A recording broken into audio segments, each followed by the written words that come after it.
Welcome to Auburn Community Television and this episode of Meet the Artist. Meet the Artist is supported by the North Auburn Artists to introduce artists in our local community. Today, our guest is Vincent DiLeo. He lives here in Auburn, California, and is a member of the North Auburn Artists. I'm particularly interested in having Vincent here because he is a photographer on steroids. He basically takes what you and I see every day, stirs in a little bit of magic, and comes up with these amazing pieces of art. So let's meet Vincent. Hi there, Lucinda. Hello, it's good to see you. Good to see you. Thank you so very much for having us in your studio. You're welcome. It has been such a pleasure walking around your studio and seeing all the different pieces of work that you've done. Oh, thank you. I've been in various galleries and have seen your work there, and some of it we'll be seeing today. But and a lot of things I have not seen before. So I'm really excited to talk with you. Great. So let's start out with talking a little bit about how you got started and how you evolved from just the guy who picked up a camera to creating these amazing pieces of art. Sure. I got started when I was 16 years old. My mom let me use her little brownie camera, and I took some pictures of a place called Waterloo River, and after that I was hooked on it and pursued photography. In high school I worked for a newspaper as a news photographer and part-time, and then I just continued down the road of doing old-time photos. I couldn't find a job as a photographer, and so I created my own job doing old-time photos, and did that for right out of college, and opened a studio in Sacramento and kept going and going with it until I got to this point where I'm creating really unique images now. Now, is the evolution of digital photography what allowed you then to make that transition into taking this ordinary and turning it into extraordinary? It did make it a lot easier, yeah. I bought one of the first Mac computers, and Photoshop came on the scene, and I was able to manipulate just about anything I wanted to do, and it was much easier than the old enlargers and smelling the fixer and the developers. I didn't like that too much, but it stuck in my mind. That fixer never leaves your mind. Now, do you still have a dark room? I don't. I sold all my equipment. I'm strictly digital and use Photoshop as my dark room. I know it certainly has changed things in the world of photography, and it makes it so you are an artist at two different levels, because you are an artist by seeing the image in the first instance, capturing it, looking at the light, and then you go to the next step, which is coming to the computer and seeing what you can do with it. Right. Now, the thing that's really interesting about your work is that second stage. And honestly, when I see some of your work, it's like, I'm sorry, but what is this man thinking? What's going on up here in your head? So what does happen when you take these? Just what are the steps that you go through? Well, I'll talk about this one here, which is called Venice. And of course, this is in Venice, and I did want to take an ordinary picture. You see this on postcards all the time. So I wanted to duplicate or make it similar to what I've seen the masters create in some of their paintings. So I created a texture, and the way I did that texture is I took a close-up shot of the building and built a texture that I laid on top of this, and add a little bit more technique up here in the sky, and come up with this, and it turned out just like I imagined. It is so hard for me to envision, because basically you're telling me you're using the computer like a paintbrush. Sort of, yeah. And I'm just a basic computer user, so I have a difficult time understanding is what you're seeing and how you get here. But I have to say, it's absolutely gorgeous. So Thank you. Is it a layering type of process then? Yeah, it's a layering. This is just a simple layering of one or two textures over this. But some of my other ones you'll see are more complex. As I learned how to use the program better, I seem to get more involved in creating complex images. Now, so you just used, which was the program? Photoshop. Photoshop, Yeah. but you had used Adobe before. Yeah, Adobe Photoshop's been around since so it's the same. 1986. Yeah. See, shows you how much I know. You know, sometimes the blind kind of helps you, I don't know. But on this particular piece too, is that, so there's been also a darkening or something, so I guess I'm not having it. I don't understand how you said you manipulate this back. The darkening is very simple to do, and a lot of photographers use it on portraiture. They darken the corners. Oh, okay. And so that's pretty basic. Got it. It's the other stuff that you see that not too many photographers do. They just rather do a simple image, and simple is just not in my vocabulary, I guess. Well, I wanted to start with this one because it has the fewest layerings within it. And so you can see also it's an image that, you know, we've seen before, but it takes it just that extra step beyond what we've seen before. So let's go on to the next one. Okay. So what is this next picture? Oh, this was taken in Kinderdijk, which is in the Netherlands or Holland. And it's one of my favorite pictures. That day, the lighting was perfect. I photographed this, and I also put a texture on this one because I wanted it to look like a master painting again, just like the Venice one. And so this is done on canvas, and it's a special frame that I built. It's on solid wood, and on the back, I'll show you. There's a certificate of authenticity and also a little story about the image, my motivation, and a little bit about the windmills. And they're limited editions. And this one here is one of my favorites. I've seen this before. Yeah. I think that it was in a gallery that I once visited. And yes, I can see why this would be a favorite of yours as well as other people. Now, when you first approached this particular image that you're looking at, I think aren't there usually like a massive amount of windmills within the group? Oh, there is about 18 or 19 windmills. And I zeroed in on these three basically because of the lighting. I was walking along a path to all of the windmills, and the lighting became overcast, and if you know anything about photography, that's the best time to do photographs. And so before the sun came out again, I got the image in my camera, and from there I bring it into Photoshop, and then I decide what to do with it. And I knew I wanted it to look like a master's painting, so that's when I created different layers in Photoshop. Now, in this one, did you do this, what was similar in the Venice, where you chose something like from here to put on the layers, or? No, I didn't do that on this one. This one I created a texture from different techniques in Photoshop. I have lots of different texture, but what I do a lot of times is when I go out and photograph something, I photograph everything that is, anything that has a texture to it. And it could be a screen, a rug. I have pictures of my driveway that I did and use those in images.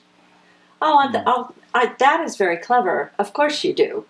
So I'm starting to understand this a little bit better. So you not only take these type of images of what your subject matter is going to be, but you're taking photographs of what your layers can ultimately be in other future work. That's correct. I photograph everything. There's everything I can use in my images. So you truly see art in everything around you.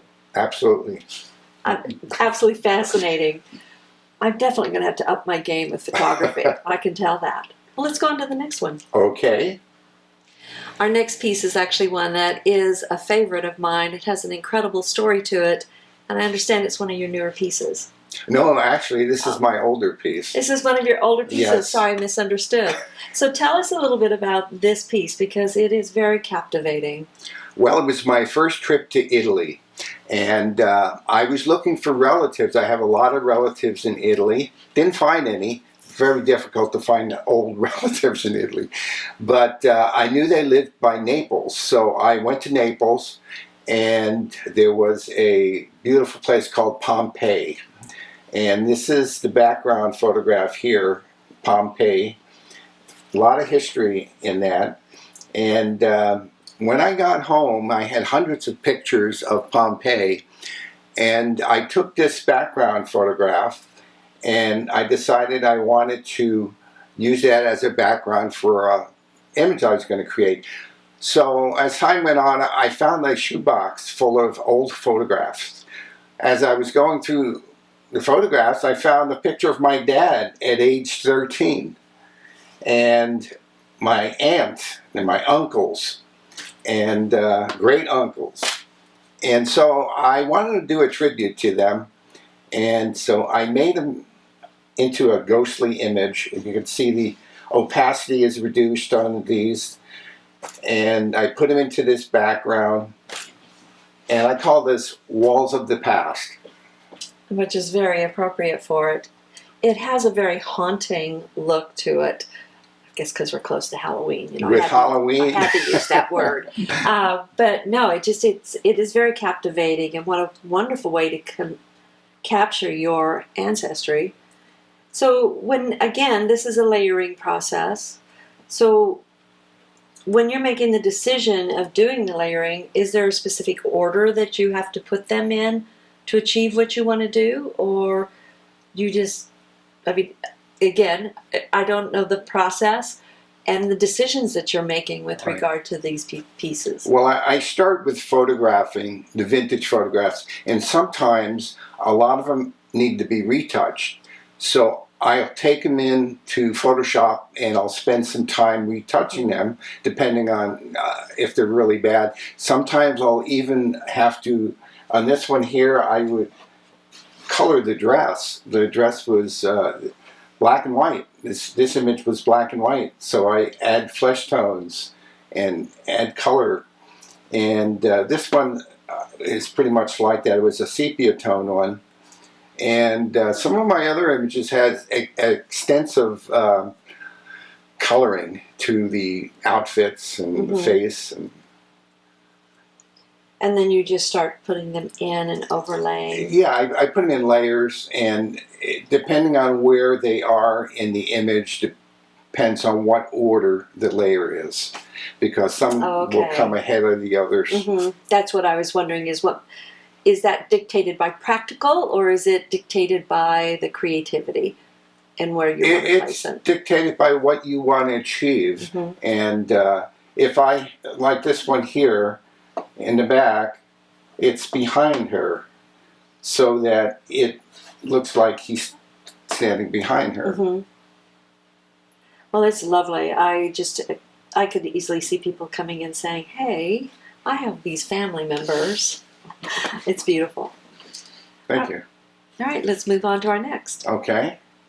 So our next piece is a piece that includes a guy who shows up every now and then on your pieces. So I guess I had to start out, who is this guy? Well, sometimes I use the same picture in different images.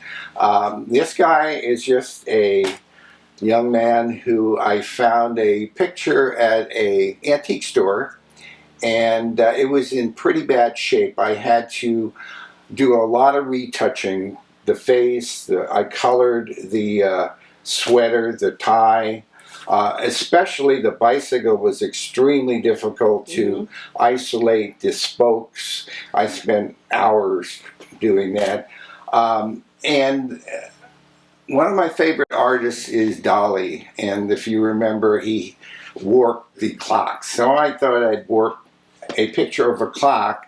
It was my wife's father's clock. I took it off his wall, photographed it in the studio, and then brought it into Photoshop and warped it a little bit. This image is about time. It's called Strolling Through Time. And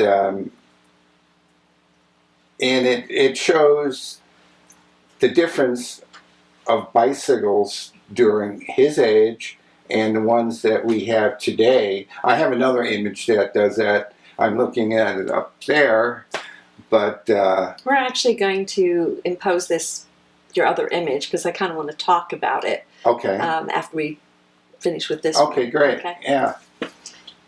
So the background, actually, this is San Francisco day, and it just seemed to work for this background image.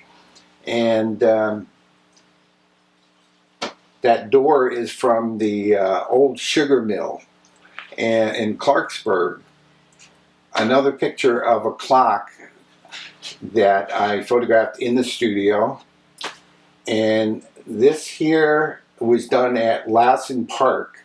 There's a walkway at Lassen Park, and that's where I got the steam. Mm-hmm. And so there's a lot going on in this There is image. a lot going on in it, and as you study it, I actually, looking at it, yes, you see Dolly, and it is about time, and it makes you look at this whole thing in a totally different way.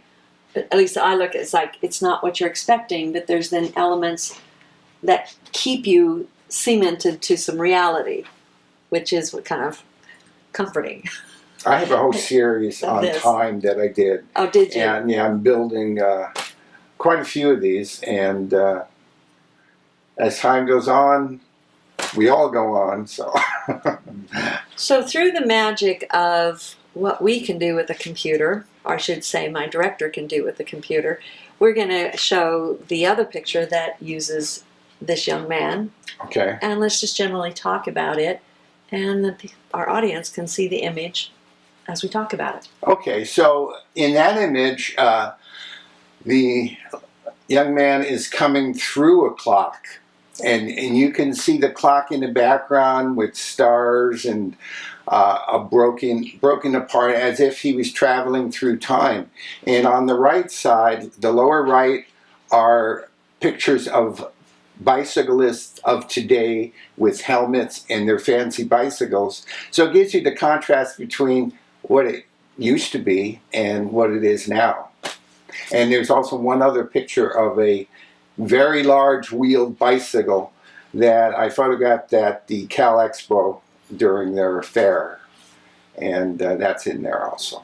So did you do these as a series, so kind of at the same time period, or just have they been Pretty close to the same time period. I think I need about 3 more of these to actually do a show just on these time issues. On time. Yeah. Well, I look forward to this guy, young man, because now that I'm looking at him, and honestly, in the past when I've kind of just looked at him, I thought it was an old guy. Maybe it's because he's kind of scrunched up. Well, he's got a pipe. And he has a pipe, yeah. But he's actually quite young. Yeah. But yes, I will look forward to seeing him again. So the next piece we have is also part of, I'm going to call it your time series. And this one takes us even another step beyond reality. And one is it so captures colors, and actually being this close to it, it makes me a little seasick as I see the water, all of this, and I guess clouds moving through it. So tell me a little bit about the process in this, because this clearly looks like we have multiple layers in it. Yeah, there's a lot of movement in this image. It's called Time Swept Away. And my thinking behind this is how fast time goes by. It's already Friday, and it was just Monday not too long ago. And so I expressed the way the time is speeding by the water. I took some pictures of a river, added some fast-moving water, and I placed the clocks in strategic places to my composition. Each one of these clocks were photographed in the studio. This particular one here, I had an idea, and I wanted this particular timepiece, and I didn't have it. So I went on eBay and I bought a broken one. And that's how I got this picture, brought it into the studio, photographed it. All of the images. This is the front of that clock, that timepiece. And I recognize this clock. Wasn't this that one that was in our another prior one. piece? Yeah. Sometimes I'll use a lot of different images in the I same love one. that about it. I think now every time I see your work, I'm going to start saying, okay, let's like find the common element and see what he's done with it this time. Because it's so clever. The background is a tunnel in Auburn that I found while I was hiking. And I thought that would be a cool background. Mm-hmm. Well, yes, because it really draws your eye into this and just this rapid movement. And maybe that's what made me feel a little coming up to it, because that movement is so apparent from this piece. Now, in the top too, it's like you've got, is this also another filter layering or something that you did here? This is actually that tunnel with wow. rust and dirt, Mm-hmm. and it's all part of it. I may have lightened or darkened it depending on what I wanted to create. It's probably darkened on that side here and a little bit here, but yeah, this is all the tunnel. Oh, well, I just love the reality mixing in with just this fiction versus nonfiction. Oh my gosh, now I'm really showing how stupid I am. No, but it's what is that, juxtapositioning? Juxtapositioning, yeah. Yes, so that's what kind of this one does with me. Okay, so love it. Thank you. Let's go on to our next one. Okay, so now we're going to move from the world that only exists in Vincent's head to something that's a little more familiar for our local folks. And this is a bridge that's just down the road here. Why don't you tell us a little bit about No Hands Bridge? This is No Hands Bridge, and it's early one morning I went on a hike, and I wanted to photograph this bridge, and I've seen so many photographs of it other photographers have done, and I wanted to do something extremely different as usual. And so I got down below it, and I thought I got a good angle on it, and so I brought it home and I went through all of my photographs, and I picked out some of my favorite duck and geese pictures, some of my sunsets. This fog was real in my backyard, so I photographed that and put a layer on the bottom here. And one thing happened that I was unaware of is that when I have a dimmer switch on my light, and this particular image, because of all the yellow in it, when you lower the dimmer switch, this pops out, and you can really see it. It's unbelievable. There was an artist that did that kind of work. I can't recall his name, but all his images were like that. They just popped out of the background. I think that anytime you start adding this yellow to it, you certainly get that. I was just watching a program that had a sitter in front of something with that yellow, and they first had her with another different color in front and back of her, and then moved her with this, and how much light came from the piece itself that was behind her. So yeah, it's pretty amazing what that can do, and it just so captures you. And I will tell you, looking at this piece even close, I would swear that this is a painting, either some type of watercolor or even maybe oil. It could be even pastel. I mean, that's what I would say. If somebody tried to convince me it was, a photograph, I'd go, no, it can't. So you have taken this photograph and created this illusion of another medium. Is just absolutely amazing. I think I always wanted to be an artist, but I can't draw very well. And so this is my medium, and I create photographs that look like paintings. Mm-hmm. And one of my favorite things to photograph are geese and ducks. Every year I go out to the rice fields and I get lots of pictures. I really enjoy that. Oh, I love them as well. When they go over my property, it's like I go running out and look at the light on them. Oh, right. Yeah, they're just fascinating, and it's again overlaying that into this whole picture. I love this one. I love the colors. Thank you.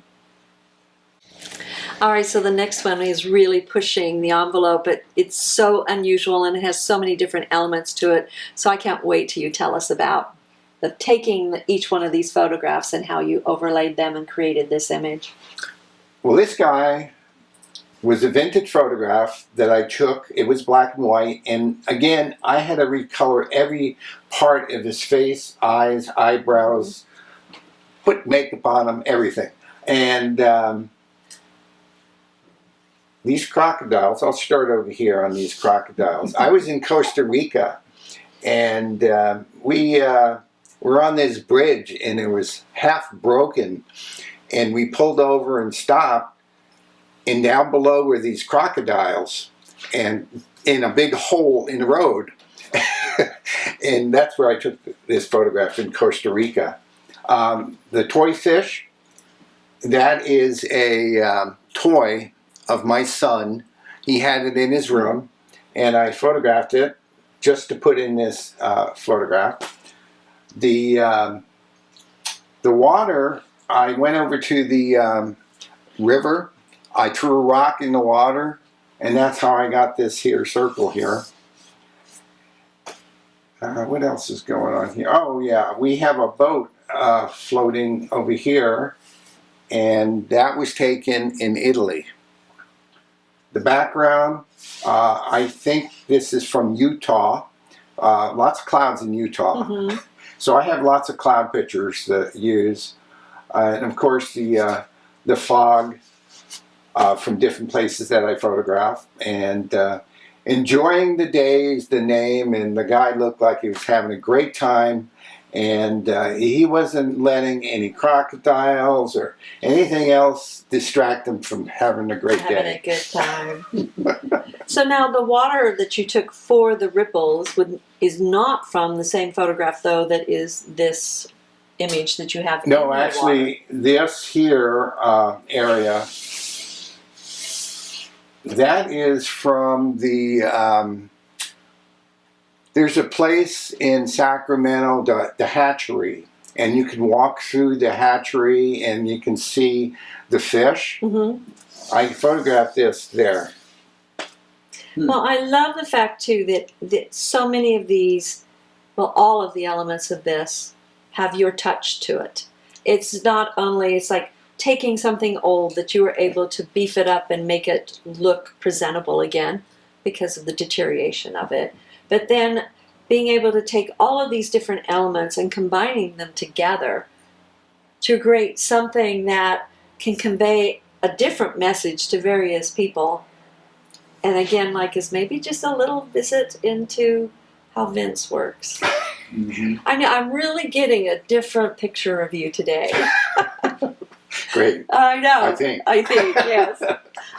This one is really great. Well, tell me what you've got kind of in the works for right now. Right now, I'm studying something that I haven't done too much of it. I have a picture there that I did of flowers where I moved my camera and I would get blurry motion. And so I have a whole series of blurry flowers, but I want to take it to the next step by creating different layers and using color and line and dark and light into it, where the flowers were more stationary and I just moved my camera. Now I'm taking the layers and I'm moving the layers around and blurring them. So I'm experimenting with this. I haven't done too much of that, but I'm real excited about it. Well, it's definitely every element, every single picture is an experimentation. I think it's remarkable. Again, I'm sorry, I can't praise your work enough. Well, let's go to the last picture we're going to look at today. Okay. All right. The last one we're going to look at is incredibly haunting. I'm caught on that word. So tell me about this particular piece, because the colors just really draw you to it. Well, this one is called Protecting the Homestead, and has an interesting story. I was driving to a ghost town in the foothills on a dirt road. Never been on this road before, not sure I was going to make it. Had my four-wheel drive truck, And all of a sudden we came across this cabin. Looked like an old miner's cabin. Jumped out of the truck, started photographing it from different angles, and that's the background picture, is this the cabin. Then this picture here, there were about 6 guys with guns sitting, having their picture taken. It was an old vintage photograph. Again, I got at an antique store. So I isolated this guy and took him out of the background with the other fellas, and colored him again and did everything I needed to do to make him look like it was a full color picture. And I placed him in here, and so he's protecting his home basically. And I had some images on my computer that had some really interesting colors and stars, and I took that as a background, made it shine through the glass here, and I reduced the opacity of the background so this guy stands out. And I like this little thing here where the light is coming through the garage. It just brings your eye around in a circle here. Which is what you're supposed to be doing, is have the eye go do a circle around it. This has the Kincaid effect again, like what the yellow did in the last one, because it has that light here, Right. Which actually makes that dark stand out even more in contrast, which is actually what's so captivating, and of course with his yellow jacket as well. Well, I think then this is a perfect one for us to close in terms of looking at the different pieces of art. Why don't you give us a little bit of information about how people can get in contact with you if they want to come by and look at other work in your studio. If you are any tours that are going to be coming up over the course of the next year, please let our viewers know. Okay. Well, of course I do the Mother's Day show with the North Auburn artists every year in May. And my work is also at the Fire and Rain Art Gallery in Folsom. You'll see quite a bit of my work there. I have prints and work on canvas and framed. I have a website at vincentdileo.com. You can order prints there. And I have quite a bit of my work on my website. I want to thank you so much for having us today. Really appreciate spending the time with you and opening up your home and studio and showing us all your remarkable work. Well, thank you for coming. I also want to thank you for tuning in to Auburn Community Television and this episode of Meet the Artist. This is always an opportunity for me to showcase certain artists in our local community, but also tell you about upcoming events. Twice a year, we have tours here in this area. One is the North Auburn Artists Mother's Day Tour, which Vincent was talking about. And we also have another one, which is the Placer Art Studio Tour. And these give people an opportunity to go and visit the studio, and you can come to places and talk to the artists and see their artwork. So certainly come next May. Vincent's is a place to come and visit on this tour. It's always amazing what shows like this, visiting artists like Vincent, and coming on these tours, what you can discover. Who knows? Maybe by going on one of these tours, meeting an artist, or even listening to this program, you'll discover that there's an artist living just around the corner, or just possibly, you'll discover the artist within.